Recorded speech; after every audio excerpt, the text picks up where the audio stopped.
በስመ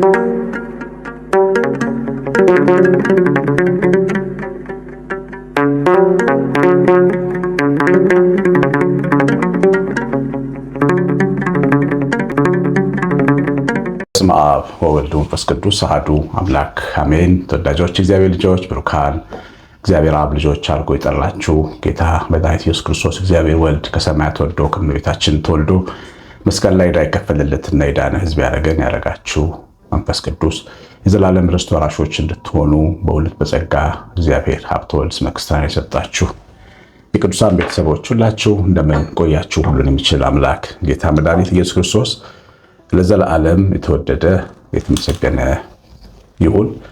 እንግዲህ ዛሬ ግብዝነትና አመንዝራነት ሲፋለም የሚል የትምህርት ርዕስ ነው ይዘን የመጣ ነው። ከህይወታችን ጋር የሚገናኝ ጥልቅ የሆነ ሀሳብ ያለው ትምህርት ስለሆነ እሱን እንመለከታለን። ዮሐንስ ወንጌል ምዕራፍ 8 ከቁጥር 1 ጀምሮ የተጻፈውን ታሪክ አነባለሁ። ኢየሱስ ግን ወደ ደብረ ዘይት ሄደ፣ ማለዳም ደግሞ ወደ መቅደስ ደረሰ። ሕዝቡም ሁሉ ወደ እርሱ መጡ፣ ተቀምጦም ያስተምራቸው ነበር። ጻፎችም ፈሪሳውያንም በምንዝር የተያዘች ሴት ወደ እርሱ አመጡ። በመካከልም እርሷን አቁመው መምህር ሆይ ይህች ሴት ስታመነዝር ተገኝታ ተያዘች፣ ሙሴም እንደዚህ ያሉት እንዲወገሩ በሕግ አዘዘን፣ አንተስ ስለዚህ ምን ትላለህ? አሉት። የሚከሱበትንም ምክንያት ሊፈትኑት ይህን አሉ። ኢየሱስ ግን ጎንበስ ብሎ በጣቱ በምድር ላይ ጻፈ። መላልሰውም በጠየቁት ጊዜ ግን ቀና ብሎ ከእናንተ ኃጢአት የሌለባት አስቀድሞ በድንጋይ ውገራት አላቸው። ደግሞም ጎንበስ ብሎ በጣቱ በምድር ላይ ጻፈ። እነርሱም ይህን ሲሰሙ ሕሊናቸው ወቀሳቸውና ከሽማግሌዎች ጀምረው እስከ ኋለኞች አንዳንድ እያሉ ወጡ። ኢየሱስም ብቻውን ቀረ፣ ሴቲቱም በመካከሉ ቆማ ነበረች። ጌታ ኢየሱስም ቀና ብሎ ከሴቲቱ በቀር ማንም እንደሌለ ባየ ጊዜ አንቺ ሴት እነዚያ ከሳሾች ወዴት አሉ? የፈረደብሽ የለምን? አላት። እሷም ጌታ ሆይ አንድም የለም አለች። ኢየሱስም እኔም አልፈርድብሽም፣ ሂጂ ከአሁን ጀምረሽ ኃጢአት አትስሪ አላት ይላል። ያው የምታውቁት የቅዱስ ቃል ነው። የእግዚአብሔር ቃል ማለዳ ማለዳ አዲስ ነው። በዚህ ቅዱስ ወንጌል ውስጥ የምትመለከቱት ዳኛ አለ። ዳኛው በቤተ መቅደሱ የተገኘው ወንበር ላይ ተቀምጦ የነበረው ኢየሱስ ክርስቶስ ነው። ዝቅ ያለ ወንበር ላይ ተቀምጦ እንደ አይሁድ መምህራን ሕዝብን ያስተምር ነበረ። የተቀመጠው መምህር ፊት እሱ እያስተማረ እያለ እንግዲህ ጉባኤውን አቋርጠው በምንዝር የተያዘች ሴት ወይም ስታመነዝር የተያዘች ሴት እየገፉ እያጋፉ ጸሐፍትና ፈሪሳውያን ወደ ጌታ መጡ። ዋና ዓላማቸው ግባቸው ጌታን መፈተን ነው። እችን ሴት ተጠቅመው ጌታን መፈተን ነው ዓላማቸው። ስለዚህ እነሱ ምንድነው በውስጣቸው ጥልቅ የሆነ ግብዝነት፣ ራስን ማጽደቅ፣ ሌላውን በላይ መፍረድ፣ ራስን መኮነን፣ ሌላውን ማሽሟጠጥ፣ ራስን ሰማያዊ አድርጎ ሌላውን ይሙት በቃ ፈራጅነት ያለባቸው ናቸው። ይሄ ደግሞ የሚገርማችሁ ከኃጢአት ሁሉ የበለጠ ኃጢአት ነው። ትርጉሙም ወይም ስሙም ግብዝነት ይባላል። ራስን ማጽደቅ ወይም ግብዝነት የክርስቲያኖች ከባድ ኃጢአትና ተጠንቅቀው ሊኖሩት የሚገባ መሆኑን ጌታችን ኢየሱስ ክርስቶስ በወንጌል አስተምሮናል። ከፈሪሳውያን እርሾ ተጠበቁ፣ እርሱም ግብዝነት ነው። እርሾ ታውቃላችሁ፣ ንጹሕ ሊጡን ያቆመጥጠዋል፣ ያበላሸዋል፣ እንዳይበላ ያደርገዋል። ክርስትናን ሰው እንዳይወድ የሚያደርገው ግብዝነት። አሁን ጽንፈኞች፣ አክራሪዎች፣ ራሳቸውን አጽዳቂ ሰዎች ክርስትናን እንዲጠላ በዓለም ላይ ትልቅ ሚና አላቸው። ሰይጣን የክርስቶስና የክርስትና ጠላት ቢሆንም ግን ከሱ እኩል ደግሞ ግብዞች የክርስቶስና የክርስትና ጠላት ናቸው። ግብዞች ቤተክርስቲያን ውስጥ አሉ፣ በካህናት ጉባኤ አሉ፣ በምዕመናን ውስጥ አሉ፣ በአስቀዳሾች ውስጥ አሉ፣ በቆራቢዎች ውስጥ አሉ፣ በማህበራት መሪዎች ውስጥ አሉ፣ በሰንበት ቤት መሪዎች ውስጥ አሉ። ሁሉም ቦታ ነው ያሉት ግብዞች። ቤት ውስጥ አሉ፣ ትዳር ውስጥ አሉ። ከትዳር ጓደኞች አንደኛው ግብዝ ይሆናል፣ ወይ ሴታዊ ወንዱ ግብዝ ይሆናል። ራሱን አጽድቆ ሌላውን ኮናኝ፣ ባሏን ከናኝ፣ እሷ ጻድቅ ወይም እሱ ጻድቅ እሷ ኩነኔ ሰው አርጎ ማየት። እህትና ወንድሞች መካከል ወንድም ቤተክርስቲያን ስለሚሄድ ብቻ ሌሎቹን ቤተክርስቲያን ስላልሄዱ የሚንቅ፣ በአጠቃላይ በየቦታው ከቤታችን እስከ መቅደሳችን ግብዝነት አለ። ግብዝነት የእግዚአብሔር መልክ በውስጣችን እንዳይታይ የማደብዘዝ ትልቅ ጥቀሻ ይቀባል። የክርስቶስ መልክ የሚታይብን እኛ 5ኛ ወንጌሎች ነን። ታውቃላችሁ 4 ወንጌላት መጽሐፍ ቅዱስ ላይ አሉ። 5ኛው እኛ ነን የሚታይብን ነን። ወንጌሉ ላይ የተጻፈው የታረደው በግ ኢየሱስ ክርስቶስ እንዳይታይ እኛ ሕይወት ውስጥ እንዳይታይ ትልቁ ግዶሽ ጥቀርሻ ግብዝነት ነው። ሰው ግብዝ ሲሆን በፍጹም ለማንም ምሳሌ መሆን አይችልም። የሚፈራ የሚንቀጠቀጡለት ያጠቃኛል፣ ያጠፋኛል ብለው የሚፈሩት ጨካኝ ሰው እንጂ በፍጹም ሰው የሚወደው አስተማሪ መሆን አይችልም።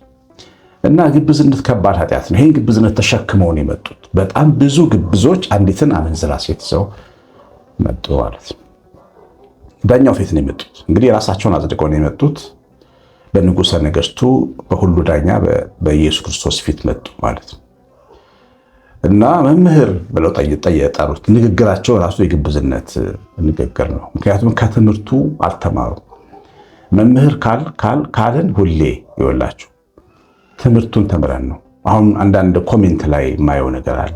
ይፍቱኝ አባቴ ብለው ስድብ ይሳደባሉ። እንግዲህ ይቅርታ ብለው ደግሞ ይዘጉታል ማለት ነው።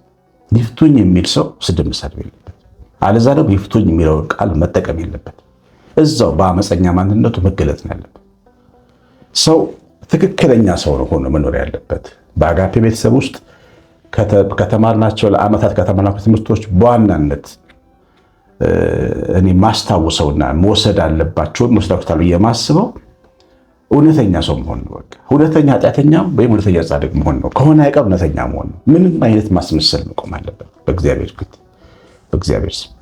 እና መምህር ሆይ ብለው ነው የመጡት። መምህር ሲሉት በትክክል መምህርነቱን ተቀብለው ቢሆን ኖሮ ኃጢአተኛ መሆናቸውን ባወቁ ጊዜ ጥለው ባልወጡ ነበር። የዳዊት ልጅ ማረን ብለው እግሩ ላይ በወደቁ ነበር። አስተምሯቸዋል። ሕሊናቸውን ገልጦ የውስጥ ዓለማቸውን ገልጦ መጋረጃቸውን ገልጦ ማንም የማይነካውን የሰዎችን የውስጥ ቅድስተ ቅዱሳን ማንም አይነካው። የሚገርማችሁ የእግዚአብሔር ቤት ቅድስተ ቅዱሳን ይሻላል። የሰው ቤት ቅድስተ ቅዱሳን በጣም ነው በቃ ዝግ ነው።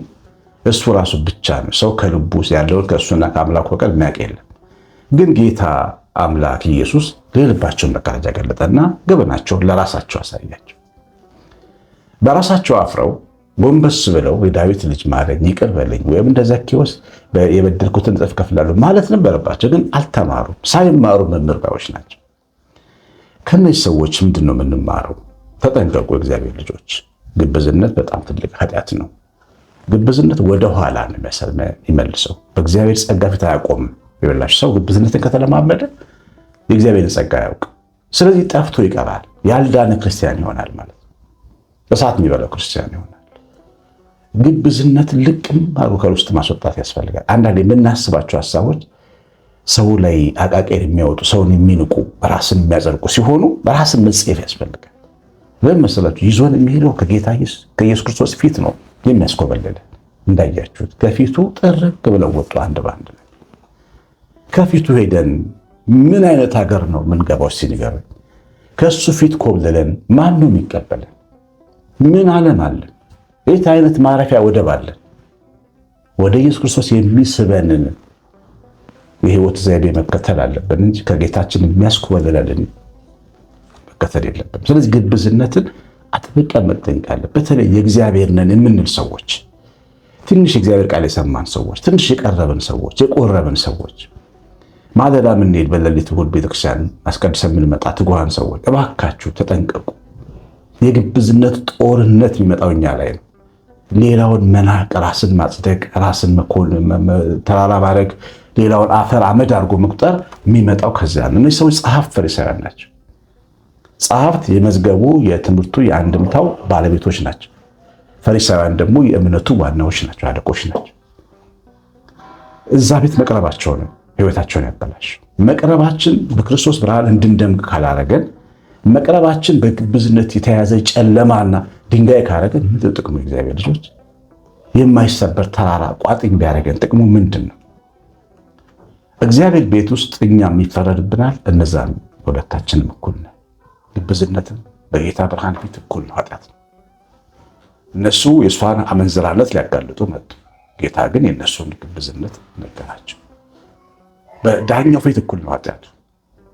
አንድ ሰው አመነዘረ ቢባል፣ ከትዳሩ ውጭ ሄደ፣ ከትዳሩ ውጭ ሄደች ቢባል፣ ወይ ገንዘብ ሰረቀ ታሰረ ቢባል፣ ወይ ሌላ ወንጀል ገደለ ሌላም ነገር ቢፈረድበት ብትሰሙ በሰው ላይ የደረሰ አንዳንድ ሚዲያ ላይ የማየው ነገር ሰው በኃጢአት ሲያዝ ህዝቡ የሚያደርገው ሪያክሽን ይሄ እንዲህ አይነት ነገሮች ሲከሰቱ ግብዝነታችን የሚታወቀው ያኔ ነው። አሁን አንታወቅም። በቃ አንድ ሰው በኃጢአቱ ሲያዝ ግን ያኔ ነው እኛ የምንታወቀው። መሪያችን ወይ ካህናችን ወይ ዋናችን ወይ አለቃችን እንዲህ ሲሆን አለቀ በቃ። እግዚአብሔር ልጆች እንግዲህ ሴትዮዋ ስታመነዝር ተገኝታለች። ባልየዋ ማነው ወንዱ አልመጣም፣ እሷ ነች የመጣችው። በራሱ የግብዞች ችግር ማስተዋል ይጎድላቸዋል።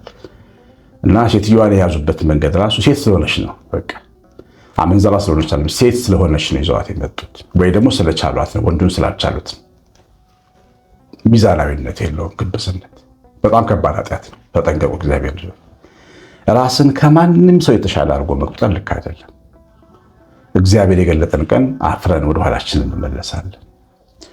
ሴትዮዋም ስታመነዝር ተገኝታለች። ማመንዘርን በእግዚአብሔር ፊት እንደዚህ ሆኖ ትዳርን፣ ጓደኛ፣ ትዳርን፣ አጋርን ትቶ ሌላ ቦታ መሄድ፣ ፍቅረኛ እኔ ልሙትልሽ እያሉ እኔ ልሙትልሽ እያሉ ሌላ ጋር ሄዶ ሌላ ህይወት መጀመር፣ ይሄ በጣም ከባድ ስህተት ነው። እግዚአብሔር ልጆች ከባድ ኃጢአት።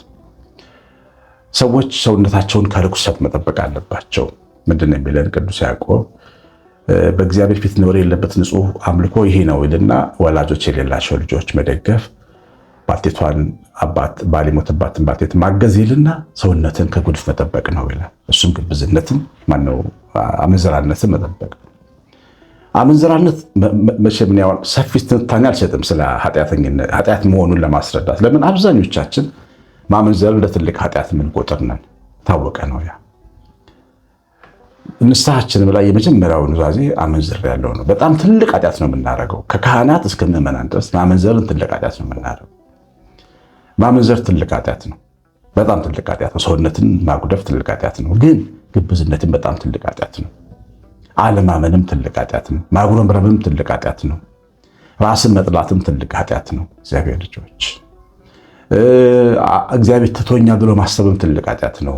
ኃጢአቶች በጣም ብዙ ናቸው። ሰውን በንግግር መጉዳትም ትልቅ ኃጢአት ነው። መቀየም፣ አለመታረቅም ትልቅ ኃጢአት ነው። ይህ አበይት የሚባሉ ኃጢአቶች ከጥቃቅኖቹ የጎሉ ኃጢአቶች ናቸው። እነዚህ ከአበይት መካከል የተለየ አብይ ኃጢአት እግዚአብሔርን ክዶ ሌላ አምላክ ማምለክ ነው። ሌላ አምላክ ማምለክ እግዚአብሔር ሰማይ የሚናገርበት የሚቆጣበት ስህተት ነው። ከእግዚአብሔር ውጭ ሌላ አምላክ ማምለክ። ከዛ ውጭ ግን ኃጢአቶች እኩል ናቸው። በጌታችን በዳኛው ፊት ሲመጣ ኃጢአት እኩል ሆነ ማለት ነው። እነሱ ራሳቸውን አጽድቀው ሊኮንኑ ሲመጡ ጌታ ግን እነሱም የተኮነኑ መሆናቸውን ነገራቸው እና ግን ሁለቱም ደግሞ ወደ ጸጋው መጥተው ነበር። ሁለቱም እሷም አመንዝራይቷም ሴት ጸጋ ወደሆነው ስጦታ ወደሆነው ምሕረት ወደሆነው ወደ ጌታችን ወደ ዳኛችን መጥታለች። እነሱም መጥተው ነበር፣ ግን እነሱ አልተጠቀሙበት። የመጨረሻውን እንኳን መልስ አልሰሙ፣ ጥለውት ነው ሄዱ። ስለዚህ ስሞቻቸው በድንጋይ የተጻፉ ናቸው። እነሱ ስሞቻችን በሕይወት መጽሐፍ የተጻፈን ሰዎች ይኸውላችሁ በንስሐ በተገሰጸን ጊዜ በኃጢአታችን የእውነት የምንጸጸት ሰዎች ነን። እኛ ስማችን በሕይወት መጽሐፍ ይጻፋል። በተገሰጸን ጊዜ ግን አኩርፈን የምንወጣ ሰዎች ወይ ምንም የማይመስለን ሰዎች ግን ስሞቻችን በድንጋይ ላይ አፈር ላይ ነው የምንጻፈው። ጌታ ኢየሱስ ጎንበስም ብሎ ጻፈ በጣቱ አፈር ላይ ይላል። ይሄ ጣት የሰው ልጅ የከበረ የሰው ልጅ በሕይወት መዝገብ የሚጽፍ ጣት ነው። ይሄ ጣት ግን አፈር ላይ ጻፈ። ሰው ካልተጸጸተ፣ ሰው ካልተመለሰ፣ ሰው ልቡ ካልመለሰ ካላለ፣ እግዚአብሔርን ካልፈራ፣ ተናገረኝ ምን ካላለ፣ ምን ልናድርግ ካላለ፣ ምን ተንግበር ካላለ በድንጋይ ላይ በአፈር ላይ ስሙ የሚጻፍለት ወይም ደግሞ ንፋስ ሲመጣ የሚጠፋ ስም ያለው በቃ ከንቱ ሆኖ የሚቀርበው የሚያሳይ ነው። ዳኛው ግብዝነትና አመንዝራነት በተፋለሙ ጊዜ የሰጠውን ውሳኔ አይታችኋል። እግዚአብሔር ልጆች ሕግ ፍርድ ለሁሉ እኩል ነው። ነገር ግን በፍርድ ፊት ደግሞ ጸጋ ጣልቃ ትገባለች። ጸጋ የእግዚአብሔር ምሕረት ነው፣ በክርስቶስ ያገኘነው የእግዚአብሔር ሰላም ነው፣ ይቅር መባል ነው። እሱን ለመቀበል ደግሞ ትሁት ልብ ይፈልጋል። ጎንበስ ማለት ይፈልጋል። አኩራፊነት አይፈልግም። ወይም ደግሞ ራስን አይቶ ተጸጽቶ ባዶ ወደኋላ ዝም ብሎ ብቻ አፍሮ መሄድ አይደለም። የእውነትን መምጣት ያስፈልጋል ወደ አዳኛችን ወደ ኢየሱስ ክርስቶስ በንስሐ የሰማነውን በልባችን ጻፈልን። እግዚአብሔር ቸርነት የእመቤታችን ረድኤት በረከት የምላት ጥበቃ አብሮን ይሁን። ይህ ድንቅ ትምህርት ነው። መቼም እንደተማራችሁበት አይቻለሁ። ትናንትና ትምህርቱ ጨርሳችሁ እንደምትማሩ ኮሜንት አድርጉልኝ ብዬ ብዙ ሰዎች ኮሜንት አድርጋችኋል። አመሰግናችኋለሁ። እግዚአብሔር ባርካችሁ። እግዚአብሔር ከእናንተ ጋር ይሁን። ትምህርቱ ላይ ኮሜንት አድርጉ። ማንኛውንም ቅዱስ ቃል ጽፋችሁ ሂዱ። ላይክ በተኑንም ተጭናችሁ ትውጡ።